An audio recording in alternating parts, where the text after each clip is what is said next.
So ನೋಡಿದ್ದೀರಾ? ಎಲ್ಲಿಂದ ಎಲ್ಲಿ ನೋಡಿದ್ದೀರಾ? ಓಟು ರಿವರ್ ಇದಕ್ಕೆ ಎಷ್ಟು ಬಂದ್ಬಿಟ್ಟು ನಾವು ವೈಫೈ ಅಂತ ಕರಿತೀವಿ. ಈ ಬೋಟ್ ಮೇಲೆ ಏನು ಮಾಡ್ತಪ್ಪ ಅಂದರೆ ಇದು ಯಾರು ಸ್ಕೂಲ್ ಬ್ಯಾಗ್ನ ವೇರ್ ಮಾಡ್ಕೊಂಡು ಇಂಟರ್ನೆಟ್ನ ಮುಳುಗೋಗಿ ಬಿಡೋದಿಲ್ಲ. ಇದನ್ನ ಸೇಫ್ ಟೈಮನ್ನು ಜೀವ ರಕ್ಷಕ ವಸ್ತುಗಳು ನಾವು ಯೂಸ್ ಮಾಡ್ತೇವೆ ಅಂದರೆ ಯಾರು ರೆಸ್ಕ್ಯೂ ಆಪರೇಷನ್ ಕೆರೆಗೆ ಇದ್ದಿದ್ರೆ ಅಂತ ಟೈಮಲ್ಲಿ ಯೂಸ್ ಮಾಡ್ತೀವಿ. ಸಪೋಸ್ ಯಾರು ಒಂದು ಅರಿಯಲ್ಲಿ ಕೊಚ್ಕೊಳ್ಳೋಕೆ ಅಂದರೆ ನಾವು ಇದನ್ನು ದಡದಲ್ಲಿ ಇದಕ್ಕೆ ಅಲ್ಲ ಹಾಕಿ ಅದು ನಿಯರೆಸ್ಟಿಗೆ ಎಷ್ಟಾಗಿ ಏನಾಗುತ್ತೆ ಅವ್ರು ಇದನ್ನು ಇಟ್ಕೊಂಡ್ರೆ ಸೊ ಹತ್ರ ಕೇಳ್ಕೊಂಡು ಅವ್ರನ್ನ ರೆಸ್ಕ್ಯೂ ಮಾಡ್ಬೋದು. ಇದಕ್ಕೆ ನಾವು ಲೈಫ್ ಬೈ ಅಂತ ಹೆಸರು ನೋಡಿದ್ರೆ ಇದು ಲೈಫ್ ಜಾಕೆಟ್ ಇದು ಲೈಫ್ ಜಾಕೆಟ್ ಅಂತ ಕರಿತೀವಿ. ಇದು ವೇರ್ ಮಾಡಿ ಸ್ಕೂಲ್ ಬ್ಯಾಗ್ ಥರ ವೇರ್ ಮಾಡಿದ್ರೆ ನೀರಿದ್ದು ನಿಮಗೆ ಮುಳುಗೋದು ಬಿಡಲ್ಲ. ಇದನ್ನ ಸೇಫ್ ಮಾಡೋಕ್ಕೆ ನಿಮ್ಮನ್ನ ಸೇಫ್ ಮಾಡೋದಿಲ್ಲ. ಬೋಟ್ ಏನಾರ ಫೋಟೋಗಳು ಇರ್ತವೆ. ಸಪೋಸ್ ಈಗ ಯಾವುದೋ ಒಂದು ರೀಸೆಂಟ್ ನ್ಯೂಸ್ ಬಂತು, ಬೋಟ್ ಹೋಗಿ ಡೆತ್ ಆದರು, ಬೋಟ್ ಆಕ್ಸಿಡೆಂಟ್ ಆಗಿ ಇದಾಗಿ ಮುಳುಗೋಗಿ ಡೆತ್ ಆದರು. ಸಪೋಸ್ ಅವ್ರ ಹತ್ರ ಇದ್ದಿದ್ರೆ ಅವರು ಅಂದರೆ ಅದಕ್ಕೆ ಕೆಪಾಸಿಟಿ ಇರ್ತದೆ, ಬೋಟಿಗೆ ಕೆಪಾಸಿಟಿ ಇಷ್ಟು ಜನಕ್ಕೆ ಇರ್ತದೆ. ಅವ್ರೇನು ಮಾಡ್ತಾರೆ ದುಡ್ಡಿನಾಗೆ ಜಾಸ್ತಿ ಜನಗಳು ಹಾಕೊಂಡೋಗಿ ಜೀವ ಹೋಯ್ತು. ರೀಸೆಂಟ್ಲಿ ನೋಡಿದ್ದೀವಿ, ಕೇಳಿದ್ದೀವಿ ಅನ್ಸುತ್ತಲ್ಲ. ಇದು ಲೈಫ್ ಜಾಕೆಟ್ ಅಂತ ಇದನ್ನ ಉಳಿಸೋಕ್ಕೂ ಹೇಳ್ತಿದ್ದೆ. ಓಕೆನಾ? ಇದು ನೋಡಿದ್ದೀರಾ, ನಾವು ಕನ್ನಡದಲ್ಲಿ ಪಾದಲ್ಗಾಡಿ ಅಂತ ಕರಿತೀವಿ, ಇಂಗ್ಲೀಷಲ್ಲಿ ನಾವು ಗ್ರಾಫ್ಲರ್ ಅಂತ ಕರಿತೀವಿ. ಅವಾಗಿನ ಕಾಲದಲ್ಲಿ ಯಾವ್ದಾದ್ರು ಅಂದರೆ ದೇವಮಾನಗಳು ಟೆಕ್ನಿಕ್ ಅವಾಗ ತಿರುಗಿ ಬರ್ಕೊಂಡಾಗ ಎಫೆಕ್ಟ್ ಯೂಸ್ ಮಾಡ್ತಾ ಇದ್ರು. ನಾವು ಏನು ಮಾಡ್ತೇವೆ ಅಂದರೆ ಯಾರು ದನ ಮೈ ತೊಳಕ್ಕೆ ಹೋಗಿ ಅಥವಾ ಕುರಿ ಮೈ ತೊಳಕ್ಕೆ ಹೋಗಿ ಅಥವಾ ಸ್ವಿಮ್ಮಿಂಗ್ ಮಾಡೋಕೆ ಹೋಗೋ ಯಾರು ನೀರಿಗೆ ಸತ್ತು ಹೋದ್ರೆ ಅವ್ರ ಸತ್ತು ಬಾಡಿಗಳನ್ನ ನಾವು ಎತ್ತಕ್ಕೆ ಬಚ್ಚಕ್ಕಂತಾಗಲ್ಲ. ಸತ್ತು ಬಾಡಿಗಳನ್ನ ಎತ್ತಕ್ಕೆ ಯಾಕಪ್ಪ ಅಂದರೆ ಆಲ್ರೆಡಿ ಅವ್ರು ಸತ್ತು ಹೋಗ್ಬಿಟ್ಟಿರ್ತಾರೆ, ಎದ್ದಿರೋದಿಲ್ಲ ಬಾಡಿ. ಸೊ ಬಾಡಿ 24 hours ಬೇಕು ಅಥವಾ 24 ವಾಟರ್ ಬಂದೇ ಮೇಲೆ ಬೇಕು ಬಾಡಿ ಎದ್ದಾಡಲಿಕ್ಕೆ.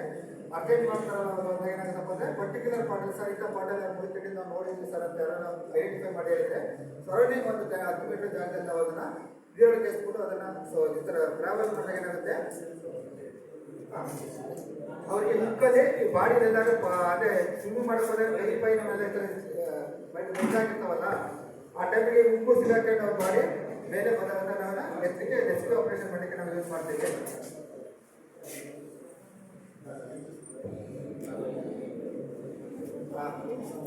ನಿಮಗೆ ಗ್ಯಾಸ್ ಬಗ್ಗೆ ಒಂದು ಇನ್ಸಿಡೆಂಟ್ ಹೇಳ್ಬೇಕು. ಸೊ 2012 ಇಸ್ವಿಯಲ್ಲಿ ಒಂದು ರಿಯಲ್ ಇನ್ಸಿಡೆಂಟ್ ನಾವು ನಮ್ಮ ಸರ್ವಿಸಲ್ಲಿ ಅಟೆಂಡ್ ಮಾಡಿದಂಥ ಒಂದು ಇನ್ಸಿಡೆಂಟು ಏನಾಯ್ತಪ್ಪ ಅಂದರೆ ಉಳಿಯಾರ ಪಕ್ಕದಲ್ಲಿ ಕೆಂಕೆರೆ ಒಂದು ಗ್ರಾಮ ಇದೆ.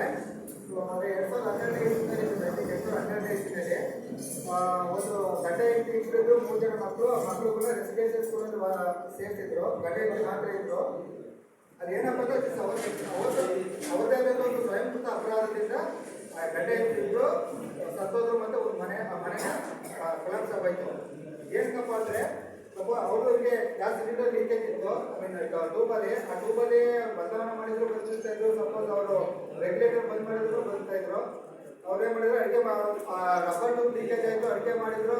ಏನೋ ಒಂದು ಪರ್ಟಿಕ್ಯುಲರ್ ಅಡುಗೆ ಮೊದಲು ಟೆಂಪ್ರವರಿ ಲೀಕೇಜ್ ಅರೆಸ್ಟ್ ಮಾಡಿದ್ರು. ಅರೆಸ್ಟ್ ಮಾಡಿಬಿಟ್ಟು ಮಾಡಿದ್ರೆ ನಡೀತಾ ಇದ್ದಾರೆ ಅಂತ ಯೂಸ್ ಮಾಡಿದ್ರು. ಒಂದು 5 night ಹೊರಗೇನೆ ಊಟ ಮಾಡಿಕೊಂಡು ಗಂಡ ಹೆಂಡತಿ ರೆಗ್ಯುಲೇಟರ್ ಬಂದ್ ಮಾಡಿದ್ರೆ ಹೋಗಿ ಬೆಡ್ರೂಮಲ್ಲಿ ಮನೆಕೊಂಡು ಮಕ್ಕಳು ರೆಸಿಡೆನ್ಷಿಯಲ್ ವಾಸಿಸ್ತಾ ಇದ್ದಿದ್ರು. ಏನಾಯ್ತಪ್ಪ ಅಂದರೆ ಒಂದು 5 night ಅದು ಲೀಕೇಜ್ ಆಗಿ ಸ್ಟಾರ್ಟ್ ಆಯಿತು. ಪರ್ಟಿಕ್ಯುಲರ್ ಬಿದ್ದೋಯ್ತು, ಇಲ್ಲಿ ಬಿತ್ತು, ಮತ್ತೊಂದು ಏನಾಯಿತು, ಅದು ಲೀಕೇಜ್ ಆಗಿ ಸ್ಟಾರ್ಟ್ ಆಯಿತು.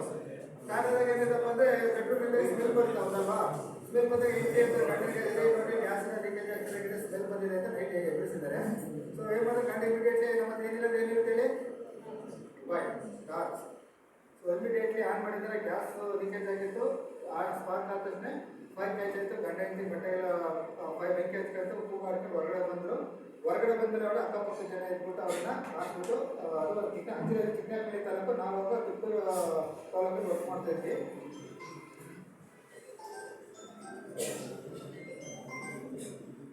ಕಿತ್ತೂರು ತಾಲೂಕಿಗೆ ಹೋಗಿ ಬಂದಾಗ ಅವ್ರಿಗೆ ಚಿಕ್ಕನಹಳ್ಳಿ ಕರೆ ಬಂದಿದ್ರು. ಅವ್ರಿಗೆ ಗ್ಯಾಸ್ ಫೈರ್ ಆಗಿದೆ ಅಂತ ಹೇಳ್ಬಿಟ್ಟು ಹೋದ್ರು. ಸೊ ಹೋಗೋದಲ್ಲಿ ಗಂಡ ಹೆಂಡತಿ ಆಸ್ಪತ್ರೆಗೆ ಕಳಿಸ್ಕೊಂಡಿದ್ರು. ಬೆಂಕಿ ಹಾಕ್ಸಿದ್ರು. ಬಂದು ಸಿಲಿಂಡರ್ ತೆಗೆದ್ರೆ ನೋಡಿ ಸಿಲಿಂಡರ್ ಲೀಕೇಜ್ ಇತ್ತಂತೆ. ಆ ಸಿಲಿಂಡರ್ ಲೀಕೇಜ್ ಇದ್ದಾಗ ಏನು ಮಾಡಿದ್ದಾರೆ, ಪಕ್ಕದ ಮನೆ ವ್ಯಕ್ತಿಗೆ ಹೇಳಿದ್ದಾರೆ, ನೋಡಪ್ಪ ಇದು ಲೀಕೇಜ್ ಆಗ್ತಿದೆ ಸಿಲಿಂಡ್ರು, ಸೊ ಇಲ್ಲೇ ಇಟ್ಬಿಟ್ಟು ಇಲ್ಲಾಂದರೆ ಗ್ಯಾಸ್ ಎಲ್ಲ ಖಾಲಿ ಆದ್ಮೇಲೆ ಮನೆಯೊಳಗೆ ಕಿಕ್ಕಪ್ಪ ಅಂತ ಹೇಳೋಗಿದ್ದಾರೆ. ಅವ್ನು ಅರ್ಧ ಗಂಟೆ ನೋಡೋಣ, ಮುಕ್ಕಾಲು ಗಂಟೆ ನೋಡೋಣ, ಮುಂದವ್ರು ನೋಡೋಣ ಲೀಕೇಜ್ ಆಗಿದೆ ಏನಾಗುತ್ತೆ ನೋಡೋ ಮನೆಯೊಳಗೆ ಲೀಕೇಜ್ ಲಾಕ್ ಹಾಕೊಂಡ ಅವ್ರ ಮನೆಗೆ ಅವ್ರು ಮನೆ ಕೇಳಿದ್ರು. ಹೇಗೆ ಬೆಳಿಗ್ಗೆ 4 ಗಂಟೆ ರಾತ್ರಿಯಲ್ಲಿ ಹೇಗೆ ಚಿಕ್ಕನಹಳ್ಳಿ ಫೋನ್ ಕೆಂಕೆರೆ ಗ್ರಾಮದಲ್ಲಿ ಮನೆ ಕೈಗಾಗಿದೆ ಅಂತ ಹೇಳಿ ಅವ್ರಿಗೆ ನಮಗೆ ಎಲ್ಲ ವರ್ಕಿಂಗ್ ಶಾಕ್ ಏನಪ್ಪ ಬೆಳಗ್ಗೆ ಅದೇ ಊರು ಹೋಗೋದು ಇನ್ನೊಂದು ಮನೆ ಬೇರೆ ಇದೆ ಅಂತ ಹೋಗೋ ಆಗ್ತದೆ ಸೇಮ್ ಮನೆ ಸೇಮ್ ಅದು ಹೋಗಿ ಆದಮೇಲೆ ಸೊ ಅವ್ರದ್ದು ಇನ್ನೊಂದು ಬೇಕಾಗಿತ್ತು ಕರೆದು ಅವಾಗ ಅವ್ರ ಕೈಲಿ ಹೋಗಲಿಲ್ಲ ಸೊ ಅವಾಗ ಏನಂತೆ ನಾವು ಮಕ್ಕಳು ಕಿತ್ತೂರಲ್ಲಿ ವರ್ಕ್ ಮಾಡ್ತಿದ್ವಿ ಅವಾಗ ನಮಗೆ ಫೋನ್ ಮಾಡೋದು ನಮ್ಮದೇ ಟರ್ನ್ ಇತ್ತು ಸೊ ನಮ್ಮದೇ ನೈಟ್ ಇಟ್ಟಿದ್ವಿ ಹೋಗಿ ಅವರು ನಾವು ಸೇರಿ ಸೊ ಮಧ್ಯಾಹ್ನ ಒಂದು 12 ಗಂಟೆವರೆಗೂ ಬೆಂಕಿ ಹಾಕ್ತಿದ್ವಿ ಯಾಕೆಂದರೆ ಮನೆಯಲ್ಲಿ ಉತ್ಸವ ಕೊಬ್ಬರಿ ಇತ್ತು ಎಲ್ಲ ಇಡೀ ಮನೆಯೇ ಅದು ಕಲರ್ಸ್ ಹೋಗಿದ್ವಿ ಪೂರ್ತಿ ಮನೇಲಿ ಏನಿಲ್ಲ ತಿನ್ನುತ್ತಿಲ್ಲ ಅಂತ ನಾನು ಇದಾಗಿತ್ತು ಅವೆಲ್ಲ ಹಾಕಿ ಮಧ್ಯಾಹ್ನ 12 ಗಂಟೆವರೆಗೂ ಫೈರ್ ಹಾರಿಸಿದಾಗ ಲಾಸ್ಟಿಗೆ ಏನಾಗಿತ್ತು ನಾವು ಇದೆಲ್ಲ ಮಕ್ಕಳು ಮಾಡೋಂತೆಲ್ಲ ಬೇಡ ಸರ್ ಸಿಲಿಂಡರ್ ಇತ್ತು ಗ್ಯಾಸ್ ಲೀಕೇಜ್ ಆಗಿತ್ತು ನಾವು ಇದ್ದಾಗ ಹೊರಗೆ ಇಟ್ಬಿಟ್ಟು ಲಾಕ್ ಮಾಡ್ತಾರೆ ಮನೆ ನನ್ನ ಕಡೆ ಸರ್ ನನಗೆ ಗೊತ್ತಿಲ್ಲ ಅವ್ರು ಯಾರು ಗೊತ್ತಂದ್ರೆ ಗಡ್ಡೆ ಇಟ್ಟಿದ್ರು ಕೂಗಾಟಿ ಹೊರಗಡೆ ಬಂದು ಅಕ್ಕಪಕ್ಕದ ಗೊತ್ತಾಯ್ತು ಯಾರು ಇರಲಿಲ್ಲ ದಾರಿ ಹೋಗ್ತಕ್ಕಂಥ ಲಾರಿ ಡ್ರೈವರ್ ನಿಲ್ಸಿ ಫೋನ್ ಮಾಡಿ ಇದಕ್ಕೆ ಬೇರೆ ಆಗಿರುತ್ತೆ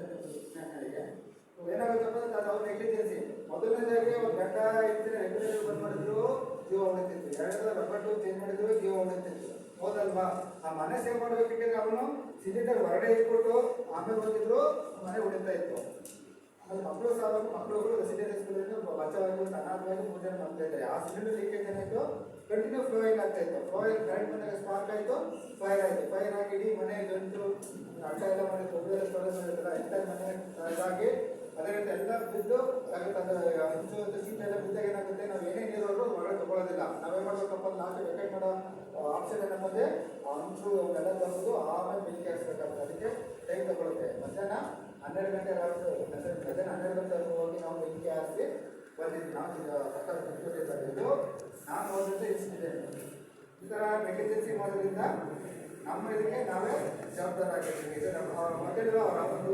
ರೆಗ್ಯುಲೇಟರ್ ಬಂದ್ ಮಾಡಿದ್ರೆ ಮ್ಯಾಕ್ಸಿಮಮ್ ಆ ಜೀವ ಇವತ್ತು ಉಳಿತಾ ಇತ್ತು ಹೌದಲ್ವಾ ಸೊ ಇಷ್ಟೆಲ್ಲ ಕೇಳಿದ್ರೆ ಫೈರ್ ಬಗ್ಗೆ ನಂಬರ್ ಗೊತ್ತಿದೆಯಾ ಆಗಲ್ವಾ ಫೈರ್ ಬಗ್ಗೆ ನಂಬರ್ ಗೊತ್ತಿದೆಯಾ 112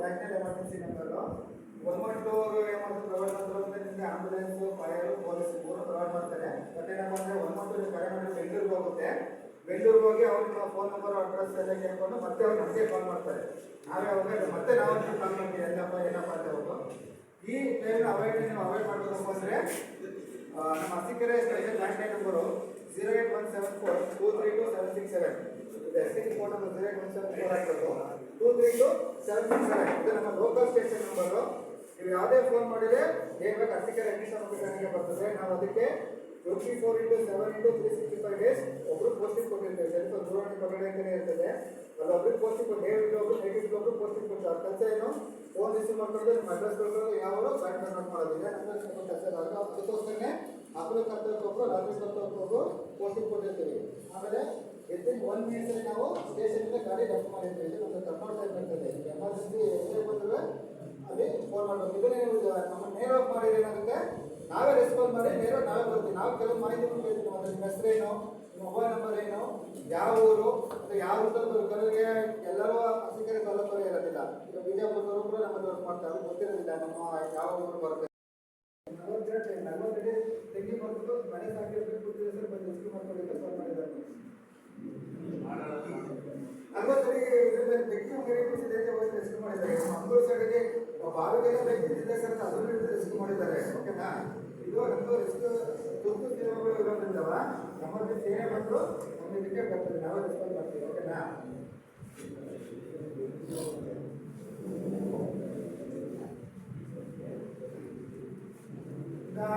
ಈಗ ಇದಾದರೆ ನಾವು ಫಾರೆಸ್ಟ್ ಫೈರ್ಸ್ ಕೂಡ ಹಳ್ಳಿ ಗಾಡಿಗಳ ಬೆಂಕಿಗಳು ಏನು ಹೇಳ್ಬೇಕು ಅಂದರೆ ನಿಮ್ಮ ಮ್ಯಾಕ್ಸಿಮಮ್ ಹಳ್ಳಿಗಳಲ್ಲಿ ಹುಲ್ಲಿನ ಮಡವೆ ತೆಂಗಿನ ತೋಟಗಳು ಫೈರ್ ಮ್ಯಾಕ್ಸಿಮಮ್ ಬರುತ್ತೆ ಮನೆ ಫೈರ್ ಬರ್ತದೆ ಸೊ ಹುಲ್ಲಿನ ಮಡವೆ ಫೈರ್ ಆಗೋಕ್ಕೆ ನಾವು ಕೆಲವೊಂದಿಷ್ಟು ಸಿಂಪಲ್ ಸ್ಟೆಪ್ಸ್ನ ಫಾಲೋ ಮಾಡಿದರೆ ಫೈರ್ ಹಜಾರ್ಡ್ ಆಗೋದನ್ನ ನಾವು ತಡಿಬೋದು ಏನಪ್ಪ ಅಂದರೆ ಒಬ್ಬ ರೈತ ಒಂದು ಕಡೆ ಇದ್ದಾನೆ ಅಂದರೆ ಆ ಹುಲ್ಲನ್ನು 10 ಕಡೆ ಒಂದೇ ಸ್ಟೋರೇಜ್ ಮಾಡಬೇಡಿ ಅದು 5 ಕಡೆ 2 ಕಡೆ ಎರಡು ಬಣವೆ ಮಾಡ್ಕೊಳ್ಳಿ ಬಣವೆ ಟು ಬಣವೆ ಡಿಸ್ಟೆನ್ಸ್ 20 to 30 ಫೀಟ್ ಇಟ್ಕೊಂಡ್ರೆ ಸಪೋಸ್ ನಿಮಗೆ ಫೈರ್ ಆದರೆ ಒಂದು ಬಣವೆ ಫೈರ್ ಆಗುತ್ತೆ ಫೈರ್ ಆದರೆ ನೆಕ್ಸ್ಟ್ ಫರ್ದರ್ 2-3 ಸೇವ್ ಮಾಡ್ಕೋಬೋದು ಇವಾಗ ಹಳ್ಳಿಗಳಲ್ಲಿ ಏನು ಮಾಡ್ತಾರೆ ಜನರು ಎಲ್ಲ ಮಲ್ಲಣ್ಣ ರಂಗಣ್ಣ ಅಂತ ಅಕ್ಕಪಕ್ಕದಲ್ಲೇ ಫುಡ್ ಸ್ಟೋರೇಜ್ ಮಾಡಿರ್ತಾರೆ ಆಜುಬಾಜಿನ ಸ್ಟೋರೇಜ್ ಮಾಡಿರ್ತಾರೆ ಒಂದು ಇದು ಫೈರ್ ಅಂದರೆ ಏನಾಗುತ್ತೆ ಗಾಳಿ ಬಿದ್ದಾಗ ಪಕ್ಕಕ್ಕೂ ಇದಾಗುತ್ತೆ ಅದು ನೀವು ಅವಾಯ್ಡ್ ಮಾಡ್ಕೋಬೇಕಪ್ಪ ಅಂದರೆ ಸ್ವಲ್ಪ ಡಿಸ್ಟೆನ್ಸ್ ಮೇಂಟೈನ್ ಮಾಡಬೇಕು ಅದಾದಮೇಲೆ ಈ ಲೈಟ್ ಕಡೆ ಐ ಮೀನ್ ಎಲೆಕ್ಟ್ರಿಕಲ್ ವೈರ್ ಹೋಗಿತ್ತಲ್ಲ ವೈರ್ ಕಡೆ ಕಡಿಮೆ ಆಗಿರ್ತೀರ ಅದನ್ನ ಆದಷ್ಟು ಅವಾಯ್ಡ್ ಮಾಡ್ತಾರೆ. ಯಾಕಪ್ಪ ಅಂದ್ರೆ ಸಮ್ಮರ್ ಸೀಸನ್ನಲ್ಲಿ ಅವು ತೂಕೆ ಕುತ್ಕೋಕೆ ಅಂತ ಕೇಳಿದಿರಲ್ಲ, ಅದೇನಾಗುತ್ತೆ ಎಕ್ಸ್ಪೆಕ್ಟ್ ಆಗಿ ಗಾಳಿ ಗಾಳಿ ರೋಗ ಏನಾಗುತ್ತೆ ಒಂದು ಶಾರ್ಟ್ ಆಗುತ್ತೆ. ಶಾರ್ಟ್ ಆದಾಗ ಏನಾಗುತ್ತೆ ಸೈಡ್ ಆಗುತ್ತೆ. ಸೈಡ್ ಆದಾಗ ಆಟೋಮೆಟಿಕಲಿ ಬಣ್ಣ ಎಲ್ಲವೂ ಲಾಸ್ ಆಗ್ತವೆ. ನಾನು ತೆಂಗಿನ ತೋಟಗಳು ಅವಾಯ್ಡ್ ಮಾಡ್ಕೋಬೇಕು ಅಂದ್ರೆ ಒಂದು ತೋಟದೊಳಗಡೆ ಹೋಗಿರ್ತಕ್ಕಂಥ ಲೈನ್ ಹೋಗಿರ್ತಾರೆ ಎಲ್ಲರೂ ಲೈನ್ ಅಂಗಡಿಗಳಲ್ಲಿ ಲೈನ್ ಹೋಗಿರ್ತಾರಲ್ಲ ಅವೇನಾಗುತ್ತೆ ಪರ್ಟಿಕ್ಯುಲರ್ ಏರಿಯಾ ಹೋಗ್ಬಿಟ್ಟು ಲೈನ್ ಇರ್ತಾರೆ. ಅದ್ರ ಜೊತೆ ನೀವು ಸೇರ್ಕೊಂಡು ಆ ಬರೀ ಏನಾದ್ರು ತೆಗಿತಾರೆ ಕೂಡ ಲೈನ್ ಆಗ್ತಾ ಇದ್ರೆ ಅವ್ನು ಆದಷ್ಟು ಸ್ಟಾಪ್ ಮಾಡ್ಕೊಂಡು ಮಾಡಿಸ್ಬಿಟ್ಟು ಹಣ ಮಾಡಿ ಹೇಳೋದು ನಮ್ಗೆ ನಮ್ಮ ತೋಟದಲ್ಲಿ ತೆಗಿಬೇಕು ಹೋಗಿದ್ದಾರೆ ಅವ್ರು ಕಳಿಸ್ಕೊಳ್ಳಿ. ಕಳಿಸ್ಕೊಂಡಿಲ್ಲ ಅಂದ್ರೆ ಏನಾಗುತ್ತೆ ಅಂದ್ರೆ ಆ ವಯಸ್ಸಿನ ಬೇರೆ ಏನಾಗುತ್ತೆ ಸ್ಟಾರ್ಟ್ ಆಗುತ್ತೆ. ಬೇರೆ ಎಲ್ಲ ಒಣಗಿದ ಸಿಕ್ಕಿ ನೋಡಿದ್ರೆ ಅನುಕೂಲ ಇರುತ್ತೆ. ಫೈರ್ ಆಗುತ್ತೆ. ಫೈರ್ ಆಗುತ್ತೆ ಗಾಳಿ ಸ್ಫೋಟ ಆಗುತ್ತೆ. ಒಂದು ಪಕ್ಕಕ್ಕೆ ಸ್ಪ್ರೆಡ್ ಆಗುತ್ತೆ. ಇದೇ ರೀತಿ 100 ಮೇಲೆ ಫೈರ್ ಆಗಿರೋದು ನೋಡಿದ್ದೀವಿ. ಒಂದು ಕಡೆ ಫೈರ್ ಆಗಿರೋದು ಗಾಳಿ ಸಿಕ್ಕಿ ಏನಾಗುತ್ತೆ ಒಂದು ಭಾಗದಿಂದ ಮತ್ತೊಂದು ಭಾಗಕ್ಕೆ ಫೈರ್ ಹೀಗೆ ಎಕ್ಸ್ಪೆಂಡ್ ಆಗ್ತಾ ಹೋಗುತ್ತೆ. ಅದನ್ನ ಅವಾಯ್ಡ್ ಮಾಡ್ತಕ್ಕಂಥದ್ದು ನಮ್ಮಲ್ಲಿ ಈಗ ಹಳ್ಳಿಗಳಲ್ಲಿ ಏನು ಮಾಡ್ತಪ್ಪ ನಾಯಿ ಎಲ್ಲ ಮುಂಚೆ ಕೈ ಕುಡಿತಿದ್ರು ಎಲ್ಲ ಮಿಷಿನ್ ಒಂದಡಿ ಉಳಿಸ್ಬಿಟ್ಟಿರ್ತಾರೆ. ಗುರಿ ಕಾಯಕ್ಕೆ ಹೋಗೋರು ಏನು ಮಾಡ್ತಾರೆ ಉಳಿ ಚೆನ್ನಾಗಿ ಬಂದಿದ್ದು ಬಿಟ್ಟು ಕಡೆಗೆ ಇರ್ತಾರೆ. ಅದು ಏನಾಗುತ್ತೆ ನನಗೆ ಗ್ರಾಸ್ ಬೇರೆ ಜಾಸ್ತಿ ಆಗ್ಬಿಟ್ಟಿದೆ. ಯಾಕೆಂದ್ರೆ ಕಿಲೋಮೀಟರ್ ಗಟ್ಟಲೆ ಎಕರೆ ಉಳ್ಕೊಂಡು ಹೋಗ್ತಾ ಇರುತ್ತೆ ಜಮೀನಲ್ಲಿ. ಮುಂಚೆ ಬದಿನಲ್ಲಿ ಹುಲ್ ಮಾತ್ರ ಇರುತ್ತೆ. ಹಳ್ಳಿಗಳಲ್ಲಿ ದನ ಕರ ಜಾಸ್ತಿ ಇದೆ. ಬದಿನಲ್ಲಿರೋ ಹುಲ್ಲನ್ನ ಮೇಯಿಸ್ತಾ ಇದ್ವಿ. ನಾವು ಚಿಕ್ಕೂರಲ್ಲಿದ್ದಾಗ ಸಮ್ಮರ್ ಸ್ಟಾರ್ಟ್ ಆಗೋದು ಹುಲ್ಲೇ ಇರ್ತಿರ್ಲಿಲ್ಲ. ಅದಕ್ಕೆ ನಾವು ಹಿಡ್ಕೊಂಡು ಮೇಯಿಸ್ಕೊಳ್ತಾ ಇದ್ವಿ. ಇವಾಗ ಹಂಗಿಲ್ಲ. ಅಲ್ಲಿ ಈ ಊರೇ ಉಳ್ಕೊಂಡಿರೋ ಇದಕ್ಕೆ ಸ್ಕೂಲ್ ಸಿಗಲ್ಲ, ಈಗ ಓರಿ ಸಿಗಲ್ಲ. ವ್ಯವಸಾಯ ಮಾಡಲಿಕ್ಕೆ ಎಲ್ಲ ಟ್ರ್ಯಾಕ್ಟರ್ ಮಿಷಿನ್ ಮಾಡ್ಬಿಟ್ಟು ಬೀಸಿರ್ತಾರೆ. ಏಕೆ ಕಡಿಮೆ ಇರುತ್ತೆ ಈಗ ಹೊಲನವರೇ ಉಳ್ಕೊಂಡು ಎಲ್ಲೋ ಉಳಿದು ಗಾಳಿ ಎಕಡೆ ಹರಿತಾ ಇರ್ತದೆ ಬೆಂಕಿ ಹರಿತಾ ಇರುತ್ತೆ. ಅವಾಗ ಏನಾಗುತ್ತೆ ಮ್ಯಾಕ್ಸಿಮಮ್ ಅದು ಫೈರ್ ಚಾನ್ಸಸ್ ಜಾಸ್ತಿ ಇರುತ್ತೆ. ಆಮೇಲೆ ಎಸ್ಪೆಷಲಿ ಸ್ವಿಮ್ಮಿಂಗ್ ಮಾಡೋಕ್ಕೆ ಹೋದಾಗ ನೋಡಿದರೆ ಅತ್ತಿಕೆರೆ ತಾಲೂಕಲ್ಲಿ ಸ್ವಿಮ್ಮಿಂಗ್ ರೀಸೆಂಟ್ಲಿ ಲಾಸ್ಟ್ ಇಯರ್ ಒಂದು 3 ಜನ ಹುಡುಗರು ಸ್ವಿಮ್ಮಿಂಗ್ ಮಾಡೋಕ್ಕೂ ಸತ್ತೋರು. I think 7th 8th standard ಮಕ್ಕಳು. ಯಾಕಪ್ಪ ಅಂದರೆ ಸ್ವಿಮ್ಮಿಂಗ್ ಮಾಡೋಕ್ಕೆ ಹೋದಾಗ ಆ ಪರ್ಟಿಕ್ಯುಲರ್ ಜಾಗದ ಬಗ್ಗೆ ನಮಗೆ ಗೊತ್ತಿರಬೇಕು. ಆಮೇಲೆ ಸ್ವಿಮ್ಮಿಂಗ್ ಮಾಡೋಕ್ಕೆ ಹೋಗ್ಬೇಕಾದ್ರೆ ಯಾರೋ ನಮಗೆ ಗೈಡೆನ್ಸ್ ಅದು ದೊಡ್ಡ ವ್ಯಕ್ತಿ ಜೊತೆ ಇರಬೇಕು. ಅವನ ಮುಂದೆ ಹೋಗ್ಬೇಕು. ಆ ಮಕ್ಕಳುಗಳು ಗೊತ್ತಿದ್ದೇನಿಲ್ಲ. ಮತ್ತು ಕನಕ ಜಯಂತಿ ಲಾಸ್ಟ್ ಇಯರು ಆ ಟೈಮಲ್ಲಿ ಸ್ಕೂಲ್ ರಜೆ ಸಿಕ್ಕಿಬಿಟ್ಟು ಸ್ವಿಮ್ ಮಾಡೋಕ್ಕೆ ಹೋದ್ರು. ಅದು ಗುಡ್ಡಿ ಹಾಳ ಇತ್ತು. ಸ್ವಿಮ್ ಮಾಡಿದ್ರು. 3 ಜನ ಮಕ್ಕಳು 5 ಜನ ಹೋಗಿದ್ರು. ಇಬ್ಬರು ಬಚಾವಾದ್ರು. 3 ಜನ ಮಕ್ಕಳು ಬಿದ್ದು ಡೆತ್ ಆಗ್ಬೋದು. ಆ 3 ಜನ ಮಾಡಿದ್ರೆ ನಾವೇ ಎತ್ಬಿಟ್ಟು ಹತ್ತಿರ ತೋರಿಸ್ಕೊಳ್ಳೋದ್ರಲ್ಲಿ ಎತ್ತಿದ್ವಿ. ಸೊ ಹಾಗಾಗಿ ಇವನ್ನ ಸ್ವಲ್ಪ ಅವಾಯ್ಡ್ ಮಾಡ್ಕೋಬೇಕು. ಆಮೇಲೆ ದನ ಮೈ ತೊಳಕ್ಕೆ ಹೋದಾಗ ಕುರಿ ಮೈ ತೊಳಕ್ಕೆ ಹೋದಾಗ ಹಸುಗಳು ಹೋಗ್ತಾ ಬರ್ತವೆ ಸೇಫಾಗಿ. ಯಾವುದೋ ಮಾತಲ್ಲಿ ಗ್ರಾಮದಲ್ಲಿ ಹಂಗೆ ಆಗಿದೆ. ಹಸುಗಳು ಹೋದಂತ ಅವನು ಹೋದ ಹಸ ಬಂದು ಅವ್ನು ಬರ್ತೀವಿ. ಹಾಗಾಗಿ ಅಂತ ಅವಾಯ್ಡ್ ಮಾಡಬೇಕಪ್ಪ ಅಂತ ಹಸುಗಳು ಹೋದ್ರೆ ಬರ್ತವೆ. ಆಮೇಲೆ ಕುರಿಕಾಯಿ ಮೈ ತೊಳಕ್ಕೆ ಹೋದಾಗ ಸ್ವಲ್ಪ ಹುಷಾರಾಗಿ ಇರಬೇಕು. ಇದ್ರ ಬಗ್ಗೆ ಇನ್ನೇನೋ ಡೌಟ್ ಇದೆ ಸ್ವಲ್ಪ ಕೇಳಿ ಡೆಮೋ ತೋರಿಸ್ತೀವಿ. ಆಮೇಲೆ ಫೈರ್ ಬಗ್ಗೆ ನಾವು ಹೇಳಿದ ಬಗ್ಗೆ ಡೌಟ್ ಇದೆಯಾ? ಫೈರ್ ಇಲಾಖೆ ಬಗ್ಗೆ ಡೌಟ್ ಇದೆಯಾ?